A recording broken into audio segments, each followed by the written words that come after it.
Okay, I think we'll begin now. So let me welcome you all again, and also thank you for attending today's online session from CHAP, which is Crop Health and Protection, in conjunction with Cranfield University. We're one of the UK's AgriTech innovation centres, funded by Innovate UK. CHAP in particular specialises in driving AgriTech to support sustainable crop production, building networks within government, academia and industry to increase the adoption of innovation. Cranfield is one of our partners and is also home of our plant phenotyping and soil health facility.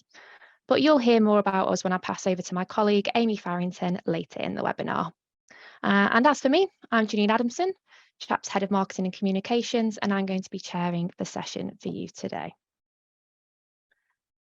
So we've got a great lineup and we're so pleased everyone's joining us. We're going to open up with Cranfield's Professor of Sustainable Agricultural Systems, David Rose, who's going to talk us through overcoming bumps in the road when scaling up AgriTech. We then move over to CHAP's Innovation Sector Lead, Amy Farrington, and she's going to present Innovation Ideas to Impact. Vijayalakshmi Gunasekaran, Research and Development Lead for FA Bio, will speak about unlocking the potential of soil microbes and FA Bio's innovation for sustainable agriculture. And then our final speaker is Michael Squance, Science and Technology Director for Terravesta, and he'll be discussing Project Omens and the company's work to upscale UK miscanthus production. Please note that we are recording this session, and that's so we can share it afterwards for those unable to make it. You'll receive an email which you can share with colleagues. We'll also post a link on our social media channels at CHAP AgriTech, and that's all one word. Aside from the Q&A function, any problems or if you need to contact us, please use a chat box and our marketing events team will be on it ASAP. And for those of you on the BASIS professional register, there's a point available for attending today. You'll be able to enter your details online via a QR code at the end of our presentations. Before we launch into our guest speakers, we're really pleased to welcome Belinda Clark, Director of Agri-TechE. Belinda is going to say a few words to set the scene about Agri-Tech Week. So over to you, Belinda. Thank you very much, Janine. I hope you can see, I've just turned my camera on, but I don't know if I'm visible, but it doesn't matter. Hopefully you can hear me anyway. So I'm Belinda. We founded Agri-Tech Week, can you believe, 9 years ago. This is the 9th Agri-Tech Week. And as Janine says, the idea is that this is a celebration and a showcase of some great agri-tech activities. And you can see on the slide, and you have a number of events. There's still time, I think, to book on 1 or 2 of them. A couple of them have sold out, but do head over to the AgriTechE website where you can see the more details about all those events that you can see on the screen.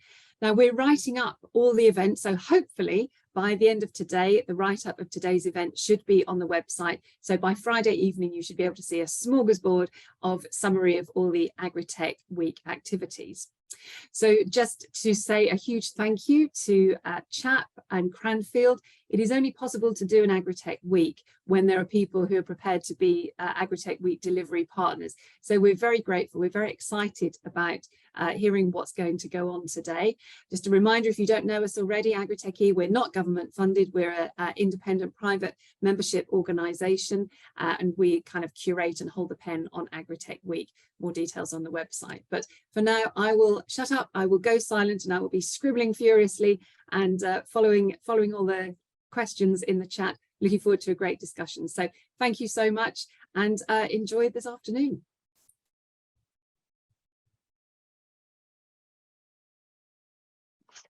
So without further ado, we have our first webinar presentation from Cranfield's David Rose. Among his many accolades, David runs a Change in Agriculture Research Group. This is a multidisciplinary group exploring the past, present and future of farm innovation, addressing adoption, behaviour change, inclusion, knowledge exchange, policy change, and the social and ethical impacts of innovation. So over to you, David, if you don't mind sharing your screen.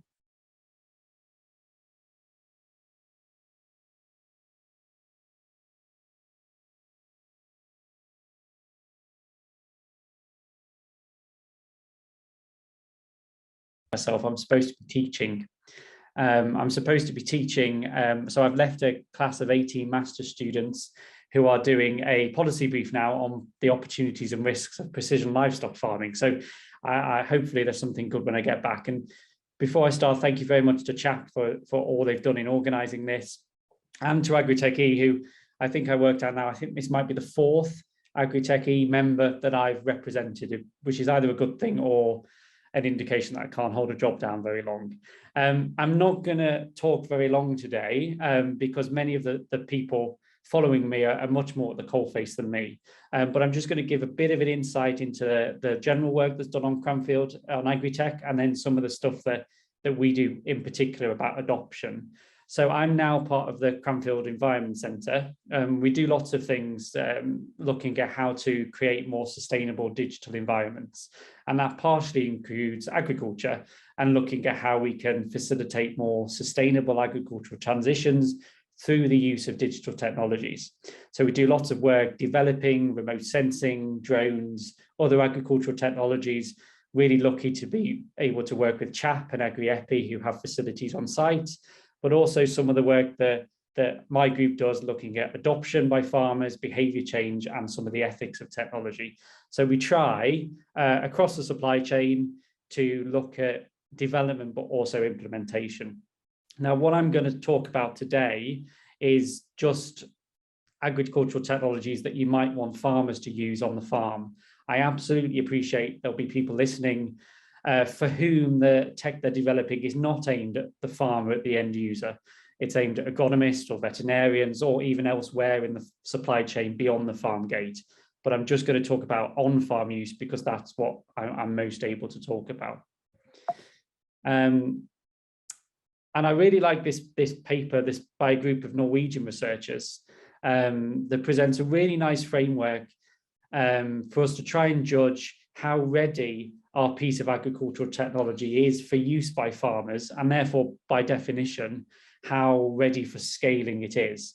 And I'm going to present various possible bumps along the road in each of these categories that may present challenges for scaling readiness, and try and think how we might overcome them a little bit, although the speakers following me will do much more about how they've overcome them and the strategies they've used. So I'll let them do that. The first thing to think about, I'll spend about a minute on each category. The first is perhaps the most obvious, which is looking at technology readiness, how ready your technology is for use in real farming conditions. And for this, you really need to be quite critical and firstly think how the task is currently done. It's quite hard to suggest that your way is a better way of doing something if you don't quite know how it's currently done. But then once you've developed the technology, making sure it works reliably in real farm conditions. So this is something, for example, that the Saga Robotics, who I was involved with in the Robot Highways project down in Kent. They're developing lots of different autonomous robotic solutions for soft food farms. So looking at logistics support, picking, packing, food forecasting. And I know they often talk about the challenges they faced in developing the technology and how they've overcome them.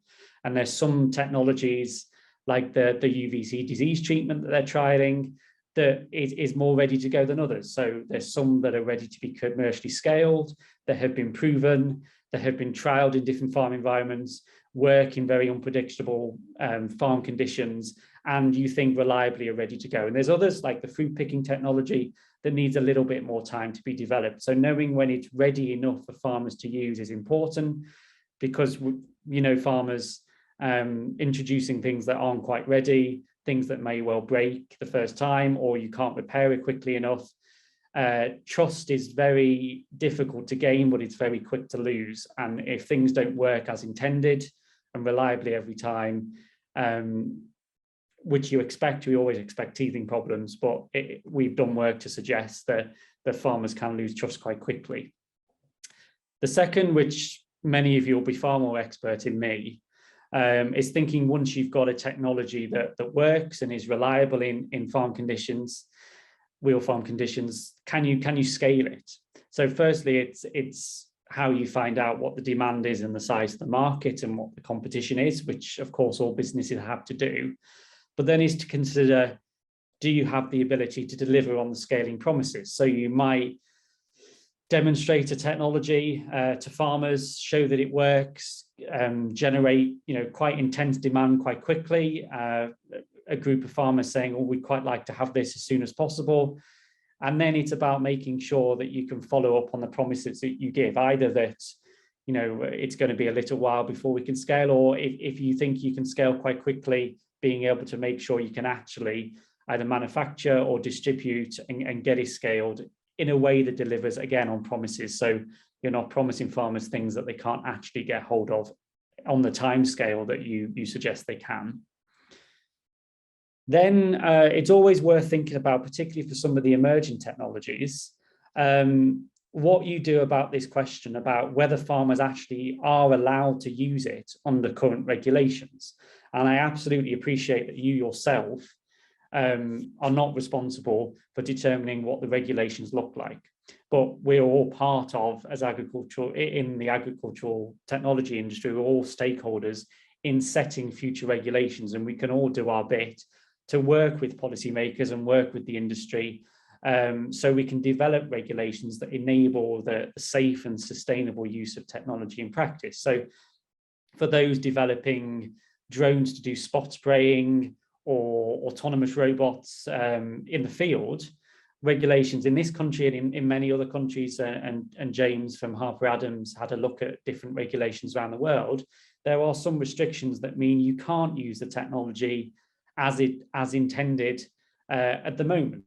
Of course, that might change in the future, but you really need at the back of your mind what the regulations are now, how they might develop, what you can do to influence how they can develop, because that plays a real role in the decisions you make about whether you can scale, when you can scale, and whether your technology becomes viable. For some parts, some jurisdictions, you still need human supervision. Many jurisdictions, human supervision of autonomous robots. If you're claiming that there's an economic benefit of labor substitution, but you still need humans to supervise the robot at the moment, then your business case is not as strong. But that's not to say regulations won't change, of course. And we've seen the industry get involved in places like Australia with policymakers to develop codes of practice, guidelines, regulations to enable the sustainable use of the technologies you've developed. And then there's a whole piece about whether the user themselves is ready. And again, there's things you can do to help, but also other people you can work with to help and to see whether farmers are going to be able to adopt your technology or not. And there's a whole list of factors I'm sure many of us are aware of, sometimes literal bumps in the road, not metaphorical. That's something the Robot Highways Project has looked into. It can be just as simple as having to level a few roads and avoid the potholes. Trying to think how you enable farmers to invest in these technologies, whether you offer it as a service model so they don't have to invest, whether the user needs skills to use it, whether it can work with the physical infrastructure on the farm, whether it can work alongside other technologies that farmers will use, and if not, whether it's going to be a pain in the neck for farmers to use it and they might well not. So there's a whole list of factors to look at your user, whoever that is, and their capability of using. I'm not saying you shouldn't develop things for which skills, etc., aren't suited now because things evolve, but what can you do to help your user adapt? And then lastly, this is the last thing I'm going to say, as part of helping users adapt, but also helping you scale, there's a whole series of thoughts when you think of scaling about who do you need help from? And we've got great examples today of CHAP, Agri-TechE, who are some organizations that can offer help. What do you need? What type of help do you need? And who might offer that help? So is it help you need in engaging user communities in the first place? Help with the knowledge exchange, help with the co-design? Is it help with the scaling? Is it help with raising the funds to be able to develop your idea? This is a really nice paper that talks about if for agricultural innovators at different stages of the idea, from the very initiation of the idea right through to the implementation, the types of people who might be able to support with particular questions and concerns you have. And that's what I wanted to say. So I think technologies can be scaled in agriculture. We often think that farmers are quite slow at adoption, which is true in some cases, but not in others. Technology can be scaled quite quickly. And I think if you've got a reliable technology, you can actually physically scale it, meet market demand, the regulations enable use. users are able to use it, and you work with the right people to be able to co-design that technology and implement it with your users, then I think you're onto a winner. But I'm really looking forward to hearing how companies and how CHAP help you do this in real life.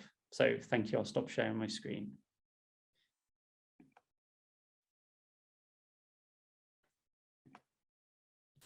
Brilliant, thank you so much. And I understand you have those students waiting, so we really appreciate you taking the time to talk to everybody today. Yeah, now it's time to hand over to our next speaker, and that's CHAP's very own Amy Farrington.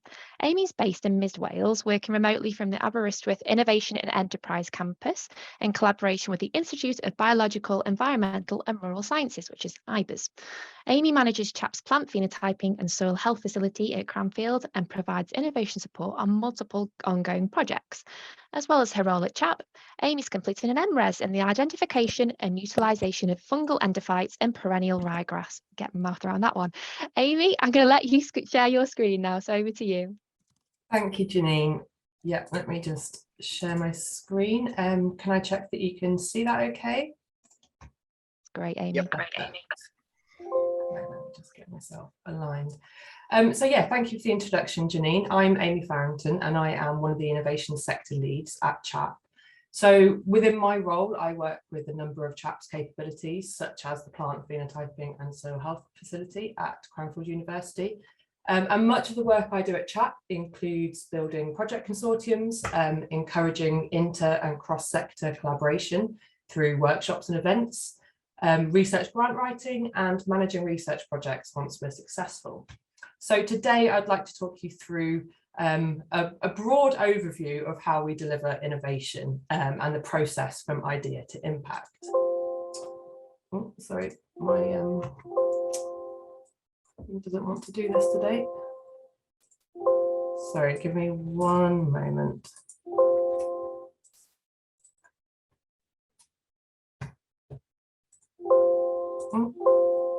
Sorry, Janine, my PowerPoint seems to have crashed in the background. You wouldn't mind sharing slides, do you want to stop sharing your screen a minute, Amy? I will, yeah. I'll come back on as well. Right, I don't suppose Sandy could help us here and perhaps load up Amy's PowerPoint for us. I'm very sorry, everybody. Please hang fire. This is what happens on these live webinars. Technology fails us and we're left scrambling around for a solution. But just bear with us. I'm sure we will get this sorted for you. Here we go. Like this magic here. Sandy's straight away on it. Right, okay, so we'll just make that large. Back to you. Okay, so if you could go on to slide number 2 for me, please, Sandy. Okay, so for those of you who aren't that aware of CHAP, CHAP is one of the 4 UK AgriTech centres, and we sit as a nexus organisation, so forming network between industry, academia and government. And our role is to facilitate innovation and ignite change for the agri-environment through AgriTech solutions. So really to tackle both today and tomorrow's challenges. So how do we do this? Next slide, please, Sandy. So firstly, we have to acknowledge the challenges that we all face in the agri-food sector. So in particular, we at CHAP focus on 4 main challenge areas. So primarily climate change and net zero. So if we are to meet net zero targets and work towards minimising climate warming, agri-innovation will be key in areas such as soil health, circular economy and regenerative agriculture. We look at food security and nutrition. So we need to consider the health of our population by dealing with the impact food production has on our diet and our health. And we need to also ensure that we produce more homegrown food to ensure security and accessibility. Sustainable production. So in the UK, we are very good at producing food. We produce a huge variety of crops, but is the current system fit for the future? There is really an urgent need to shift from a system that continuously consumes input to one that balances a healthy environment with economic viability and social equity. So essentially, agriculture needs to do more while taking less. And then finally, resilient food systems. So we are all part of a global food system, which has been fantastic in providing us with access to a variety of produce from around the world in almost any season. However, the global food system is so large and interconnected that it has the potential for vulnerabilities and bottlenecks to arise at multiple points. This can be as a result of environmental, economic, social, or geopolitical stress. So we at CHAP really think it's time to rethink our systems. So where possible, we can prevent disaster and anticipate crisis, absorb and recover for shocks. Next slide, please, Sandy. So in order for us to tackle those 4 main challenge areas, we have created our 5 research and innovation pillars. So advancing intelligent agronomy is the first. So this is developing next generation technology and data-driven solutions to really support smarter decision making. So for resource efficient, sustainable farming practices, innovative crop health strategies. So supporting novel crop product development, to restock the crop protection toolbox and to validate new approaches to integrated pest and crop management. Controlled environment agriculture, so improving scalability and innovation in CEA, really exploring circular economy opportunities and routes to net zero while building locally integrated food systems. Then we have crop and protein diversification, so diversifying UK crop production and ensuring we're delivering high quality plant protein and plant-based products to improve sustainability, food security, and ultimately human health. And then finally, one of the pillars that we work on at our facility in Cranfield University is soil and crop health strategies. So really demystifying complex soil and plant interactions to really unlock the potential to contribute to a resilient environment and sustainable crop production. So next slide, please, Sandy. So our challenge is, how do we convert those ideals into innovation with impact? So here on the screen, you can see CHAP's innovation cycle. So this is the process that we use to convert ideas into solutions. So it's easy to think of project development as being a linear process. So a bit like manufacturing an item, you get the raw materials in, you process, there's development, quality control, and then you post it out into the real world to a customer. However, we see innovation operating more like a cycle, one which grows over time. So as each iteration builds upon the next, it requires a range of expertise from across the chain to really understand the multiple facets of the multiple sectors required to deliver viable solutions. Solutions that will ultimately create fundamental shifts within the environment and within society. So we can have a look at that in a bit more detail. If you can take me to the next slide, please, Sandy. So ideation, everything begins with an idea. So that idea may come from multiple sources. So perhaps from research and academia, it could come from businesses such as technology developers or a pesticide manufacturer, for instance, or it may come from farmers themselves. That idea may come from the acknowledgement of a challenge or a barrier. It may come from a need or a gap in the market, or it may simply just be a bright spark ignited within great minds like yourselves in the audience. So the process of ideation is often one of the longest and most drawn out stages within the innovation cycle. So it can take weeks, months, or even years to understand how that spark of an idea fits. So we need to ask ourselves some key questions in this initial stage. So we need to know if the idea is in response to the right problem. Have we understood the problem? Have we acknowledged the barriers? Why has this not been done before? Is it new and innovative, or is there existing competition out there already? And then finally, is there a market for this idea? Will anyone ultimately use or need it? So, fundamentally, a great idea is of no use on its own. Sandy, next slide, please. So that idea we take through to the development stage. And this stage is interlinked with ideation. And again, this is a process that can take a long time and usually benefits from taking a long time. So essentially, that idea needs to be turned into a solution. So often the first step is acknowledging the expertise needed to surround the idea. So this is building a consortium of people, businesses, and knowledge around the initial concept to work collaboratively to bring it to life. So once we have our consortium, we can begin to build a project story. So this is our narrative to drive the project. How are we addressing the want or the need? Where does this project fit, and who are we creating it for? So it's important to acknowledge at this stage that the project may take different forms. So either you may have a commercially funded project, perhaps driven by a business need, and this can take one path, or it may be a grant project looking for funding through investment. So this funding pathway will have a predefined process in which our development of the idea has to fit. So we at CHAP work very hard to identify a portfolio of funding opportunities. So we are consistently scouring for relevant pots of funding, and we share those both internally and with our partners and our members, which I'll talk about a bit later on. So obviously a lot, sorry, you can go back to, obviously a large component of the development stage is the how. So how will we deliver our technology? So what experimental methods will we use, and what resources will we need? So particularly with grant funded projects, the process needs to be fully considered, designed and costed, which I'm sure a lot of you are aware is a very time consuming but essential process.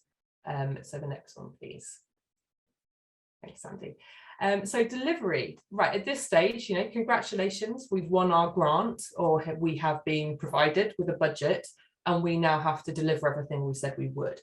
So this is essentially the stage of implementing the plan. So one of the first steps of project delivery is usually the development of a second level plan. So with grant projects in particular, there will be several months between the application going in and the funds being awarded. So in that time, a number of different things can change. New research may have been published that alters the focus or perhaps poses new questions for the study. New technology may be out in the open market, perhaps in direct competition, or you may even have a change in the consortium. So this initial stage of delivery is really a space to realign focus and ensure the project is fully mapped and planned so we can begin work. So throughout the project duration, it is really essential to monitor your deliverables, to regularly meet with the project partners, to map and report on progress, ultimately achieving your established milestones. So CHAP can support projects in the delivery stage in a number of different ways. We have our network of capabilities and associated expertise, which I'll talk about in a moment. And we can offer consultancy with our relevant in-house experts. We have a whole range of experience and knowledge within our team. We can also provide a service of project management. So that can be through our PMO Centre of Excellence. So CHAP are really here to ensure that a project runs on time, on budget and within scope. Next slide, please, Sandy. So impact. So we need to address the impact of a project. Now, again, due to the non-linear approach of this innovation cycle, impact is interlinked throughout the process, and therefore it needs to be continuously assessed. And often the impact takes time to realise and understand, and the resulting impact of a project may not be as expected. Impact can be direct or it can be indirect, typically and hopefully has a positive value judgment, and typically and hopefully lies beyond the organisation or the consortium of organisations. And there are multiple different types of impact.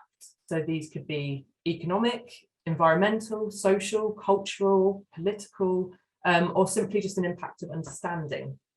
So the key here is really with the mapping.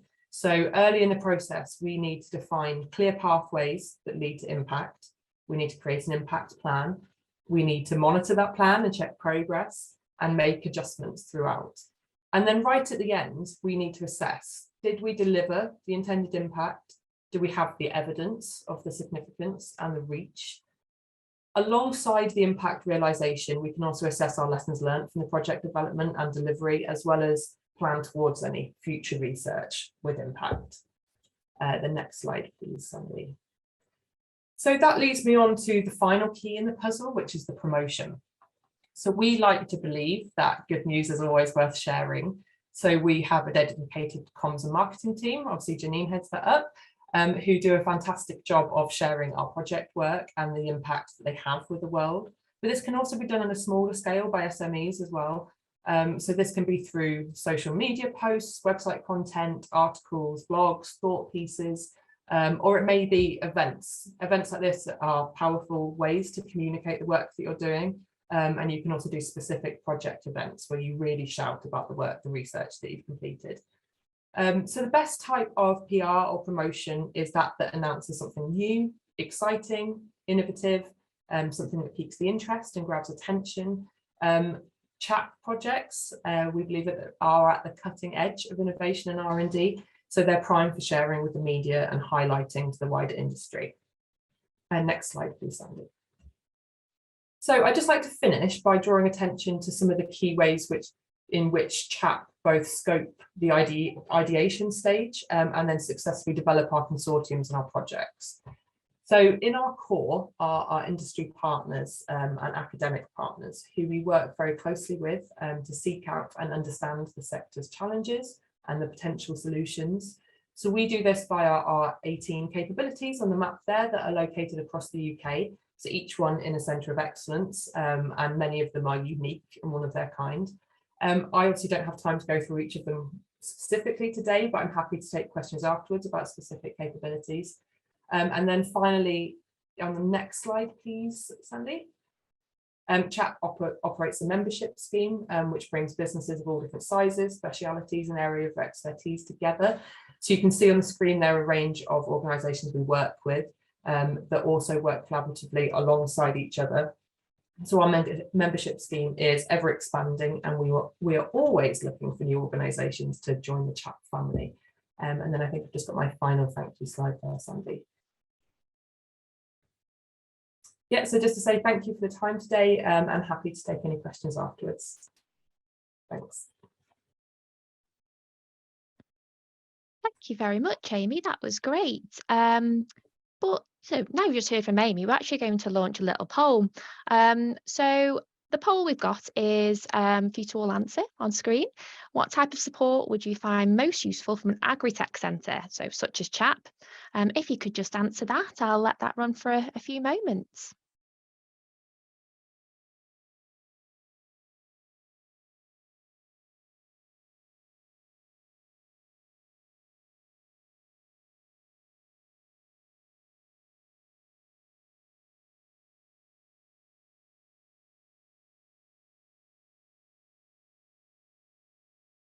Has everybody voted?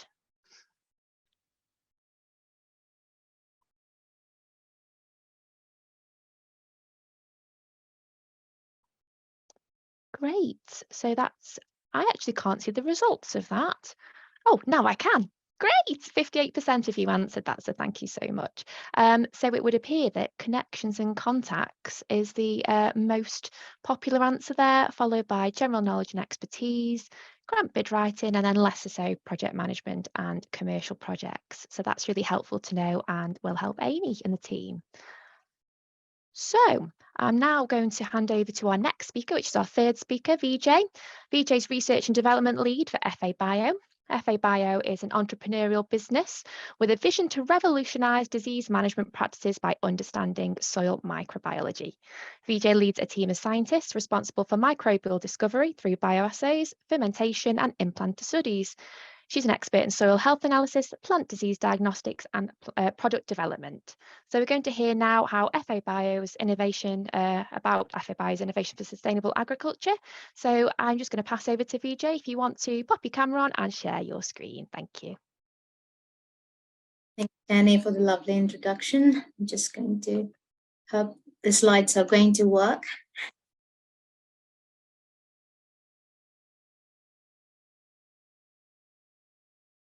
Are you seeing the slides? Oh, I think we've got a dark screen. Do you need to go back to the beginning, maybe? Oh, I think there's a gremlin in PowerPoint today, you know, Vijay. It seems to be causing us grief. It's so black, the PowerPoint. I'd pop back to the beginning of the slides, maybe. That's it. So you're on the first slide. Excellent. And you should be able to make that large now. Oh. Please work. Please work. There is absolutely something in PowerPoint today, everybody. I'm so sorry. Vijay, do it again, and I think you'll just have to leave it without it being on a big screen. I'm so sorry about this. I think there is something adrift. Yeah, quite possibly, Tim. Extended desktop. Let's just share. I think it'll be big enough as it is, Vijay. Don't worry. That's it. I'd leave it at that for now, so we can see your slides. Off you go. Is that okay, like that? Yeah, I think we'll go with that for now, Vijay. Thank you so much. Okay, sorry about the different view. This is my first webinar in the Agri-Tech, and thanks for the opportunity, Jana and chaps. And I'm going to talk about unlocking the potential of soil microbes, how FABio's innovation is helping to develop bioproducts for sustainable agriculture. I want to give a bit of introduction who we are. Yeah, the slide is there. Who we are and what we do. The company was founded in 2015 as Fungi Alert by two founders, where they developed a soil health testing prototype. In 2016 and 2017, the company raised seed investment and awarded several awards, where it facilitated the validation of the instrument.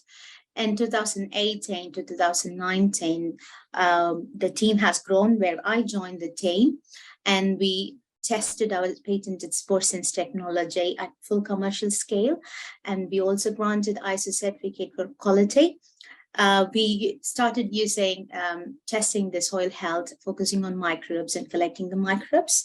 And in 2020, we launched the microbial discovery platform to develop bioproducts, mainly focusing on biocontrol and biofertilizer products on microbes, and we rebranded to FABio for Fungi Alert. Microbes, we know the microbes are integrated partners of life. Similarly, microbes play a very key role in plants' life cycles too. Basically, they offer protection against the pathogen attack.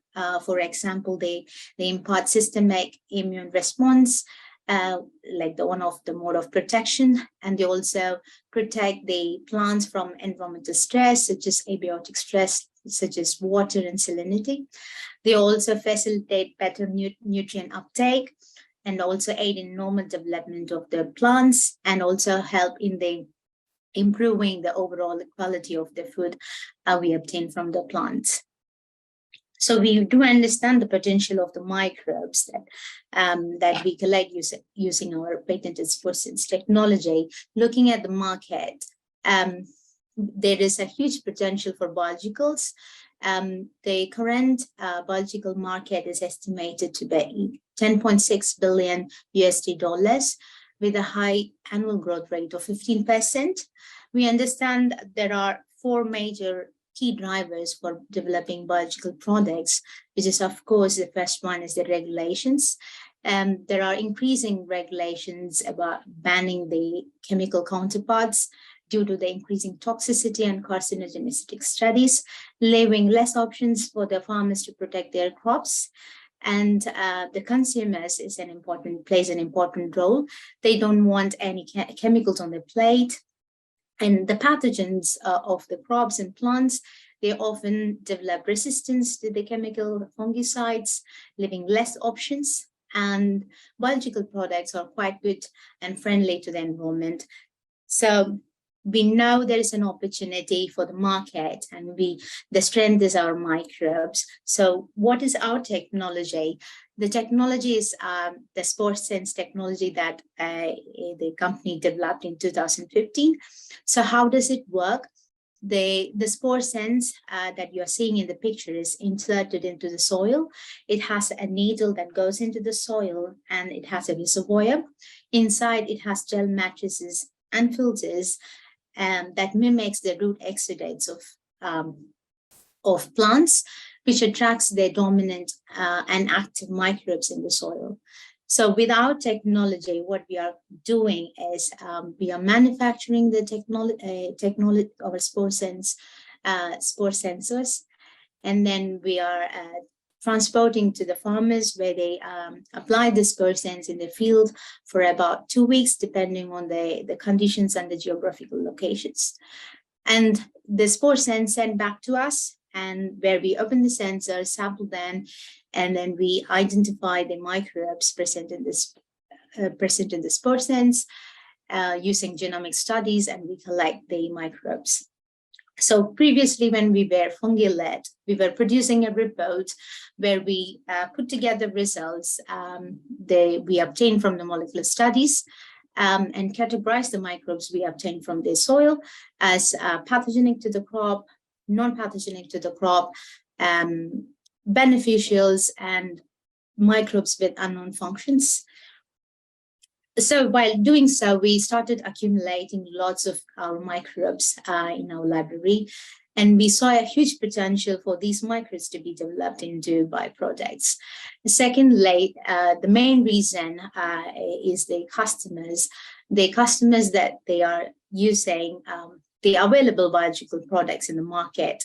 They gave us a feedback that the biological products are not working for them or not improving the crop.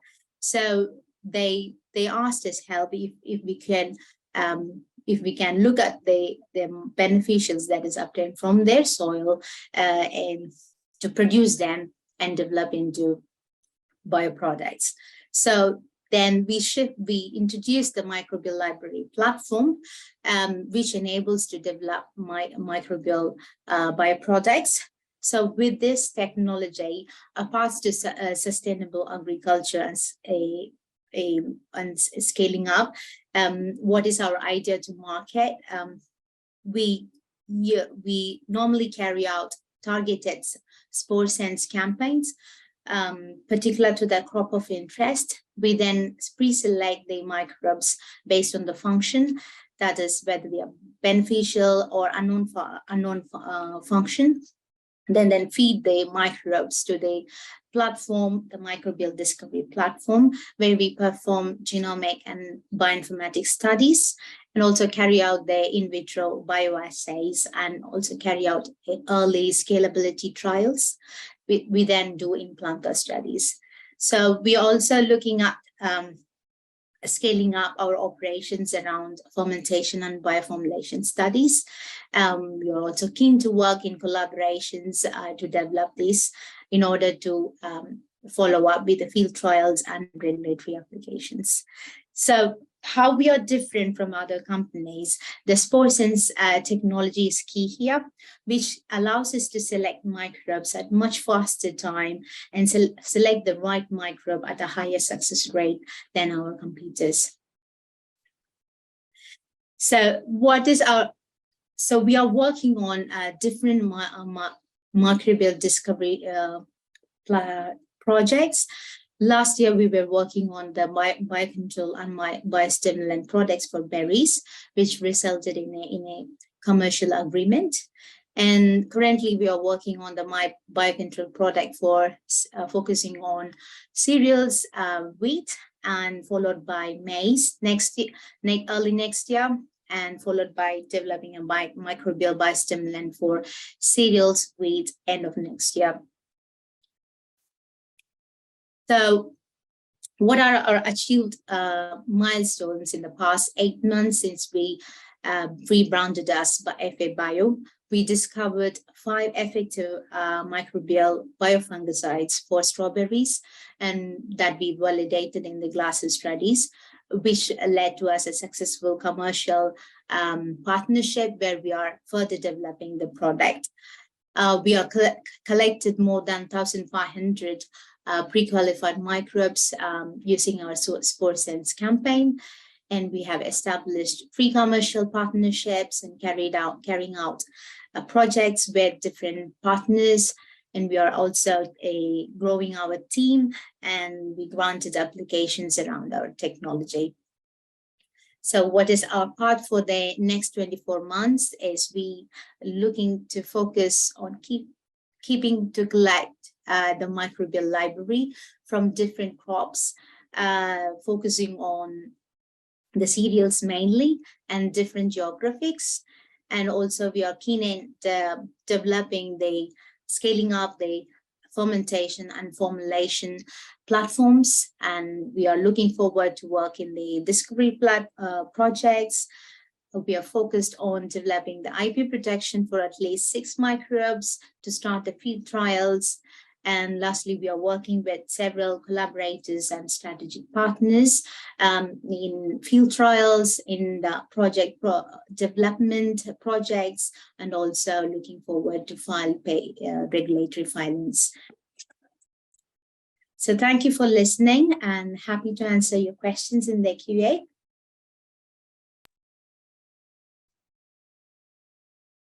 Thank you, Vijay. It's so good to see how your business is growing and FA Bio is developing with time. So that's really exciting to see. So we actually have another poll. So I am going to, here we go, it's here. So why do you believe the uptake of biomass energy crops has been relatively poor in the UK?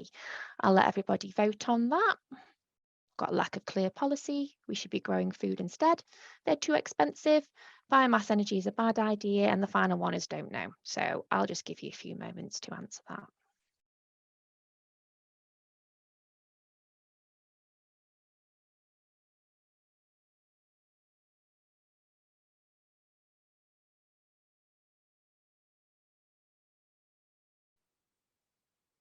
Has everybody voted? Hopefully everyone's voted.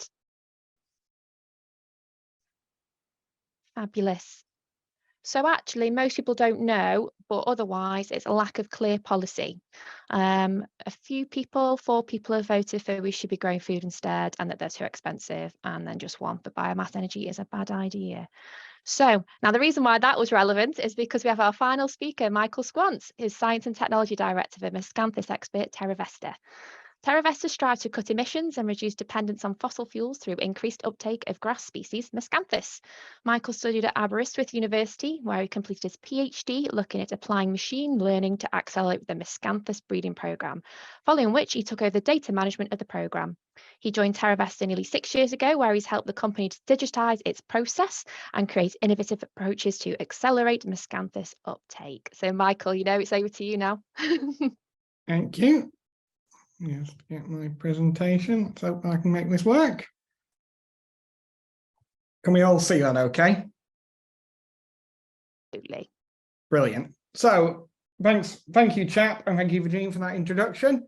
So I'm, as Janine said, Michael Squance. I'm the Science and Technology Director at Terravesta, and we are a Miscanthus specialist, and I'm here to talk to you about our Omens project, which is about how we deliver upscaling of Miscanthus. And I've been waiting a long time to use this good omens joke since we started this project, and you can imagine I'm going to use it many times over the next few years. So let's talk about the challenge. So we know we need to achieve net zero, and part of the Climate Change Committee's recommendation for the land use survey is that there needs to be 750,000 hectares of biomass crops established in the UK as part of that net zero goal for 2050. Sounds like a big number. It's actually quite a small portion of land, really. But in reality, and currently, there's only actually 8,200 hectares of miscanthus grown in England, according to the DEFRA 2021 survey. And that's out of a total of 10,200 biomass crops in total. So there's a big difference between those two numbers. And if we want to do what the CCC recommends and get this biomass number up, we're going to need to start planting about 30,000 hectares per year if we start from 2030 onwards. If we start in the next couple of years, that's 23,000 hectares. But as you can imagine, that's that's a significant scale up on the current number we have growing now. And it's taken since probably about 2000 to get to that 10,000 hectare number. So why miscanthus? Why are we interested in miscanthus specifically? Well, first of all, it's a carbon negative crop. We've done a lot of LCA work over the years. We've looked at the figures, and what we've discovered is that, miscanthus has a net carbon saving of about 2.35 tons of CO2 per hectare per year. That's assuming a 14-ton biomass crop over a 20-year lifespan, which, you know, over those years, that really can start to mitigate some of the carbon emission. You get a 10 to 14 ton of biomass offtake per year. At a 14-ton offtake, that represents another 26 tons of CO2 in that biomass. Now, currently we use that for combustion. We sell that to power stations.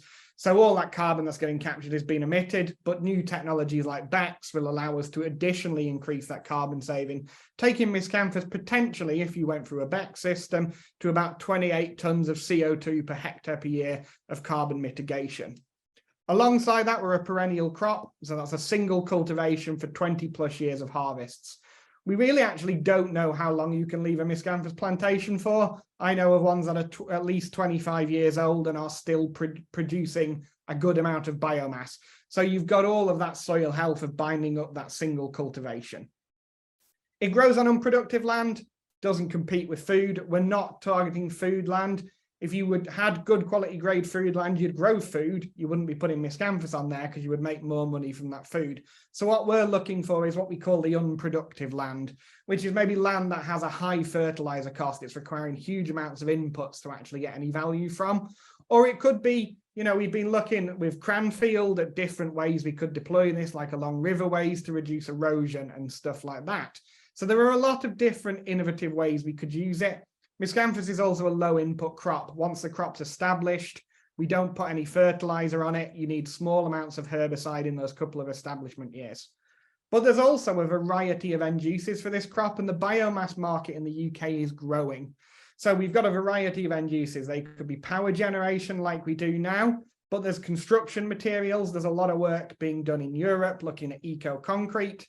There's bedding, bioconversion into all different sorts of platform chemicals. And as we go, more and more markets are appearing. But there is obviously a need for innovation. So to go from what is now 10,000 hectares total to doing 20 to 30,000 hectares a year. Now, I will also say we're not expecting all that to be miscanthus, but even if miscanthus was a third of that, we're still going to need to doing 10,000 hectares a year to reach net zero, the target for net zero. Miscanthus currently is primary planted as a rhizome. We are investigating seed technology as well, but they're still a little way off. But that rhizome process is labour intensive, both at the nursery end and at the planting end. You can see here, we've got 4 people in this image sat on the back of a planter working away. And David made the comment earlier about how we could use technology to bring labour costs down. You know, these are the things we're interested. Bringing 4 people down to 1 person to monitor that planter is a significant labour saving. And again, we also have problems in the nursery where a lot of the work is done manually.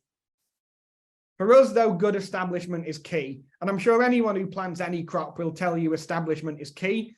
But in a crop that you plant once and you're expecting to leave there for 20 years, getting that first year right is essential, because that poor establishment will have a long-term impact on your returns over that 20-year period.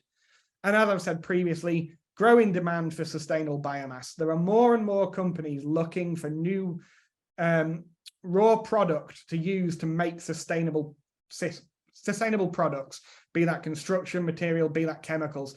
So there is this growing demand for this UK green economy that we need to supply biomass into.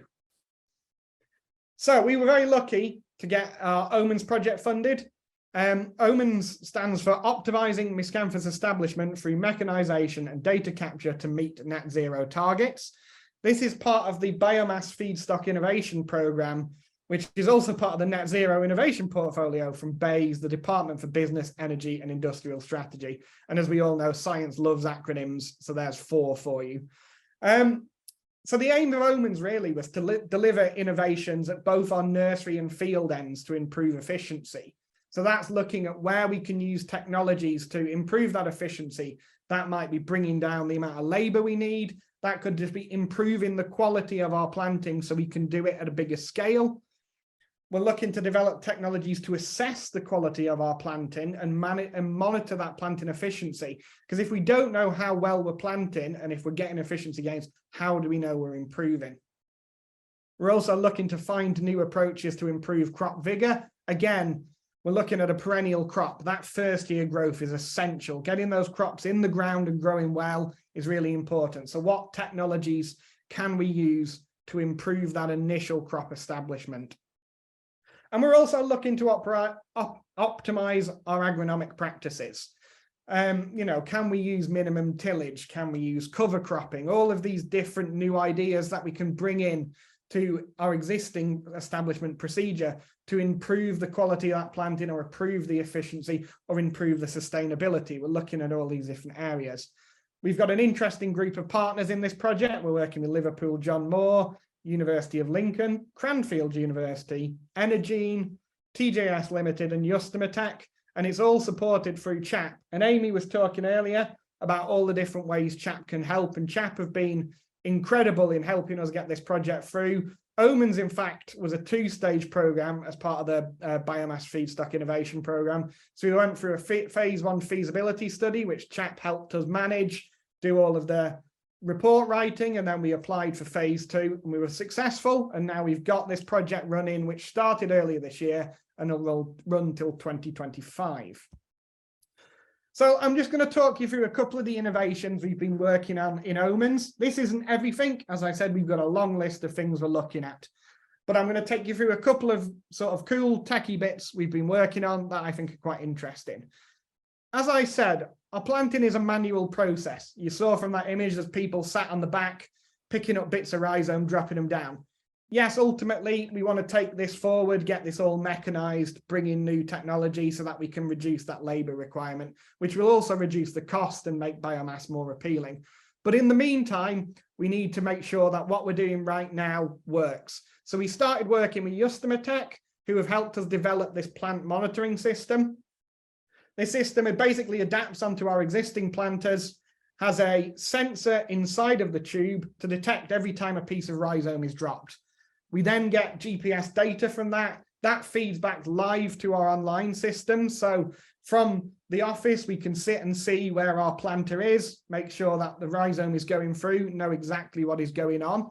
But it also then we started to develop systems to give feedback to that team in the field. So, for example, you're working away in the field, a piece of rhizome might get stuck in the tube. You don't know that. We need the people on the ground to know exactly what's going on. We've got little lights, we've got buzzers to make sure that that team is getting the rhizome through at the correct rate to make sure we've got that establishment right. But also, these technologies are going to be important when we move to automated planting as well, because again, the automated planting, we will need to monitor and make sure that we are maintaining that quality, that we are getting the plants in the ground. And part of the challenge we've got with developing a new crop like miscanthus is understanding where we have issues. So was the issue that whoever was sat on the planter just sort of dozed off for a couple of minutes and missed the whole row? Or was there a plant failure? Is there an issue with the field? So gathering all this data is really essential to help us to innovate and improve. So we've got, here is some data actually taken from our prototype planter that was out running this year. So we can see the path that our planter has taken up and down this field. Every little pin on here shows where we dropped a piece of rhizome, and we can record across all 4 tubes of the planter to know the rates of each operator. We know in theory where all the plants are and how it worked. So we can get that accurate information. We can better understand why crop performance succeeded or why it's underperforming, and we can understand and start to learn from that. Obviously, we can see here there's still some refinement to go. I can't imagine the tractor drove that wavily. I imagine our tractor driver kept a nice straight line. So there's innovations to go, but that's why we do this. We carry on work and we're continuing to develop this technology. So that's when we get the plants in the ground. But then how on earth do we know that those plants are growing well? So we've got 2 problems. One, we've got to make sure those plants are growing well in the first year, but also we need to monitor those plants for the next 20 years of its lifespan. So how do we go about doing that? Well, currently we send some people out. Here's me stood in a field.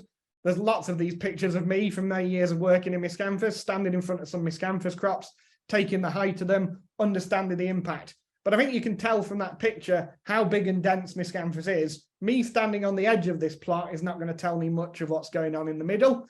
So although in-person visits are great and we do them as a business, they're obviously costly. It means people driving to fields. Admittedly, we do learn stuff from that. We can talk to the growers, we can understand any practicalities, but actually being able to see that crop as a whole is really essential.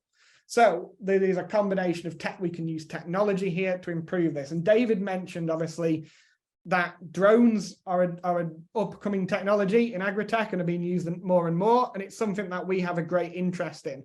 Because for us, we're currently planting in the tens to thousands of hectares numbers, but when we get to those 10,000 hectares numbers, we're going to need to be able to assess those crops at a grand scale. And doing that with people on the field is not going to work. So we've been working with a couple of drone companies to look at different technologies we can use. Obviously, drones, one, give us a better view of that field. As I said, standing on the corner of that field with a crop that's above your head is very hard to monitor and see actually how the crop's doing beyond a couple of plants deep, you know. So actually being able to get that eagle eye view is great. And you can see here is some of the drone imagery we've got. This is drone imagery from our trials field, not far from our office up in Lincolnshire. And you can see the different miscanthus we've been working on over the years, but we also do this on all of our commercial crops as well. So we can see here in the top left-hand corner, we get these really high resolution images of plants, which is great. And you can see down in the corner here some nicely established miscanthus. And we can see from above, we can start to see, you know, there might be some gaps in there. You know, we can start to see the whole impact of the crop. But then we get to the next problem. We got a load of drone images, but what on earth do we do with them? And how do we take that data collection even further forward? So how do we confirm we've had a successful planting? So we've been working actually with Cranfield with this on the Omens project, and we did a little bit of work with them before Omens on what we could do. And it very became apparent is what actually is successful planting. You know, it's very easy to go, well, it's, you know, all the plants grew, but actually, how do we measure that? How do we measure a patch that has less than a few plants, or how do we measure more than a few plants? You know, what are those metrics and how do we maintain that successful planting at the scale we needed? So we've been working with Cranfield, as I say, to develop different technologies for this. We had a master's student who did a load of work for us that we are now continuing in the Omens project. So in the top right-hand corner, you can see some image analysis that student did, where we've looked at sort of densities in the field and tried to work out where patches have gone wrong. In Omens now, we can take that further forward, and we're looking at sort of soil measurements to look at, is that an issue in that patch of the field? Is there something wrong that the miscanthus didn't like? If we tie that back through to the technology we're developing with our planter, was it just that the planter wasn't working? Had the operators, you know, was it late in the day? Was their planting rate dropping? Is that why we've got a lower planting rate? So we've got the sort of an image analysis approaches, which give us that wide overview. But then also we've been developing machine learning approaches that are able to identify individual miscanthus plants, which can then give us accurate counts of the number of plants we planted, which we can get from the planter technology, and actually then tie that through to the drone imagery to quantify that number and actually see how we've done and understand how well that planting's gone. And all of this technology will allow us to bring up to that scale of the tens of thousands of hectares each year that we're going to need to reach net zero. So the Omens project has really been great for that. So we've been able to deliver innovations into Terravesta. We're only in our first year of the second phase, which is where we've really got into the ground of stuff. But you can see here, we've had meetings in the fields. We've been looking at how the crop develops. We're trying to understand better how the rhizome works. We've got teams from Cranfield looking at soil carbohydrate storage and how those roots develop. We've got teams at Lincolnshire who are looking at how roots, Lincoln Uni, who are looking at how those roots develop in different soil types. We've got Liverpool John Moore looking at those, how we can increase that vigor. You know, we've got these industrial partners, Energene Seeds, who we've worked with for a long time to develop our seed-based hybrids that we're trying to bring to market, and how we can bring those further forward, what technologies we need to deliver those. We've got Customer Tech, who are developing technology to deal with the nursery end and automate some of that process. And then TJSS, who are working with us to look at what mechanization and other technologies already exist that we can bring in to our sector. So it really does deliver impact to our business, and we are looking to scale up. And without the investment and without the innovations and without being able to work with teams like CHAP and Cranfield to bring academics into industrial scale, we can't really develop these things ourselves. It will have a massive impact on the green revolution and the farming sector.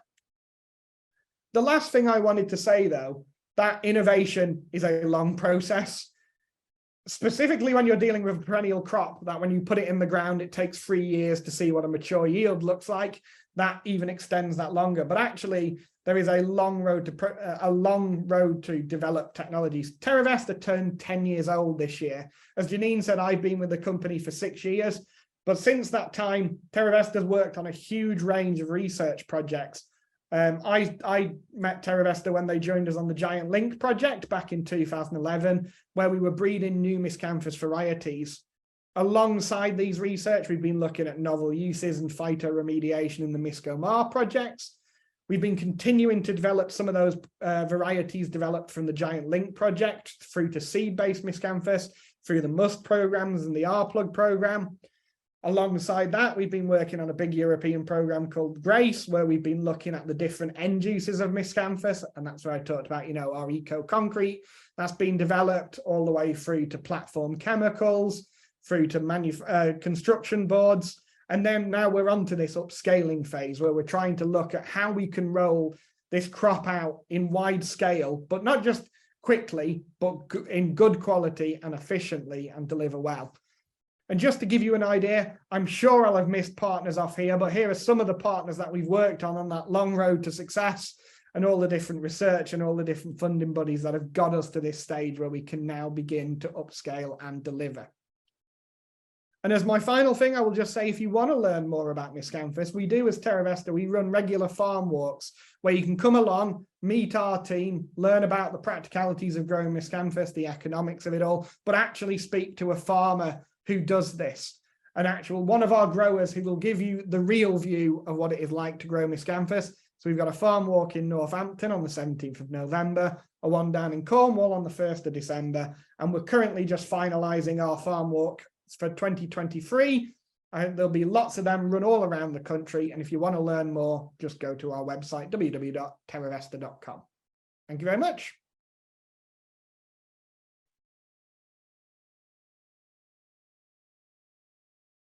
Fabulous. Thank you, Mike. I'll just let you stop sharing. There we go. We're back again. So thank you very much. And I have a feeling you weren't using PowerPoint then, which is perhaps why it all went well. And perhaps the rest of us should move over to Mike's techniques.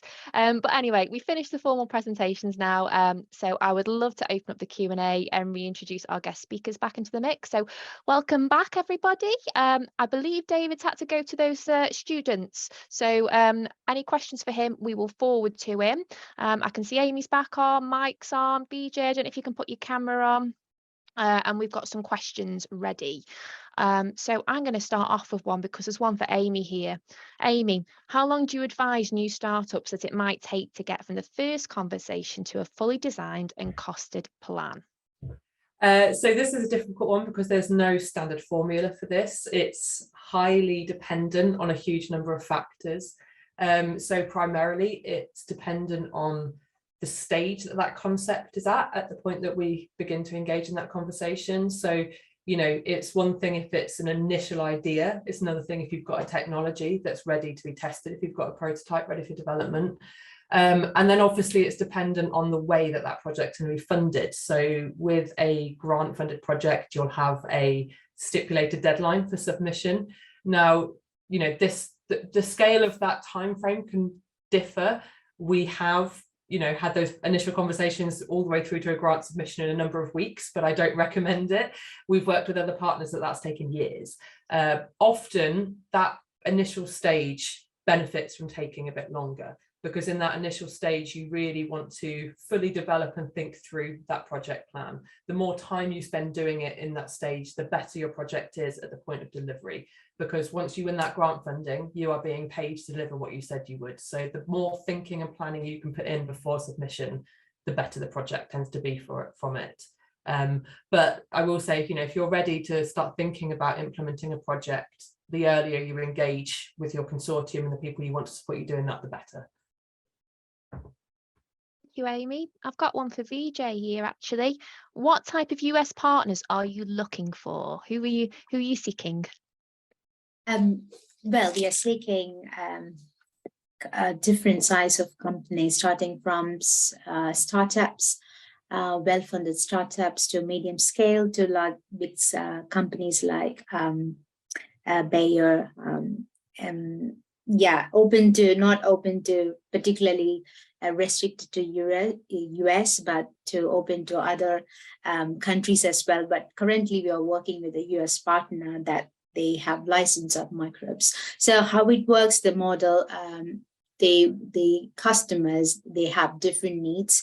Some customer needs microbes at the early stage, where they don't want any activity studies on it. They just want the microbes. That is fair enough from the literature that is proven as beneficial. They just want to screen themselves.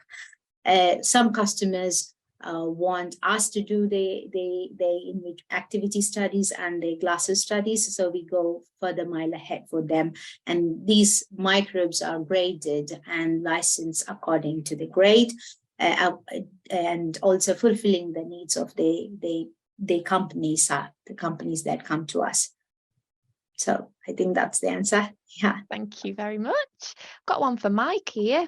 What type of drone technology do you use? That's very specific. So we've worked with a couple of companies now. So we originally worked with a company, Aeroscape. They have been, I don't know a great deal about drones myself. I know what the resulting imagery looks like, but we are just currently using RGB cameras, 1.5 centimeter pixel resolution, so we get really high quality resolution imagery. But actually in the Omens project and with Cranfield, we're going to be looking at some different technologies. So can we use multispectral and hyperspectral kit to try and understand more about the crops? Our colleague at Liverpool, John Moore's got a great interest in using these technologies to sort of understand crop stress and whether we can detect any of our establishing crops under stress, and what can we do to mitigate that. Because as I say, with a crop that's got a 20-year lifespan, getting year one is exactly right. And we've been working with a new company as well, who are developing sort of out of sight drone technology, so they can just put a drone on a farm and let it go do the whole area, which will also help us improve efficiencies as well. So I can't tell you a great deal about the drones themselves. I can tell you what value they bring me, though. Thank you very much. And just a real brief one to conclude our last question. This is for Amy again, actually. What do you mean by controlled environment agriculture exactly? Is it, does it mean hydroponics or greenhouse farming, or does it mean something else? So, I mean, controlled environment agriculture covers a huge spectrum. It includes glasshouse, but specifically, yes, hydroponics units, or completely enclosed units using alternative substrates. So we look at a lot of different projects looking at alternative substrates of all different kinds, hydrogels and things like that. But essentially, it's an environment where all the factors are controlled. So one of the real benefits of controlled environment agriculture is it can be completed in locations that aren't on farms. So you can utilize it in urban environments, for instance, in basements and rooftops, in abandoned buildings, all these different locations. And really, we can control the temperature, the light, the nutrient input, the substrate that things are grown on. We have more control over pest and pathogen infection. So yeah, there are multiple different innovations that fit under this controlled environment umbrella. And we are always talking to new companies who have different ideas of how to incorporate their technology within that sector of our research. So if you have specific questions that you want to chat to me about afterwards via email, you're welcome to. Thank you very much. Now, I'm very sorry, but we're going to have to wrap up. Maybe our technical glitches haven't helped us to have a longer Q&A. But yeah, we regularly host knowledge transfer events like this. We're independent and not-for-profit, so they're of high importance to us. We're all about building relationships and networks to accelerate our industry's innovation journey. So what better way than join up with Cranfield to bring together our fabulous guest speakers who we've had today to meet you all, albeit virtually, and of course, mark AgriTechE's AgriTech Week. I've just got a couple of slides that I would like to share just so we can get the basis points, etc. 2 seconds, I'll be with you. Hopefully you can see that. So our next webinar is in fact next week. Tuesday the 15th, again at midday, and the topic is regenerative agriculture from principles to practice. And the team's posting the Eventbrite link, if they haven't done already, into the chat box, so you can sign up straight away if that's of interest. It's hosted by me again, so hopefully you won't mind seeing my face. So yeah.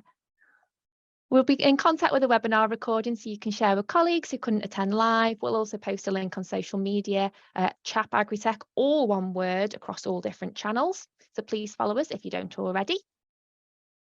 And if you've got any questions, do feel free to contact me and I'll forward to our speakers, or you may have already linked up with them on LinkedIn, the power of the internet. Thanks again for joining us and Cranfield today, and a massive applause to our wonderful guest speakers who have been seamless despite all the technology issues, which has been great. So I do apologise for that again. I think there's been a gremlin in PowerPoint. And also some of their, well, it's a couple of them moved in their first ever webinar presentation, so that was fabulous.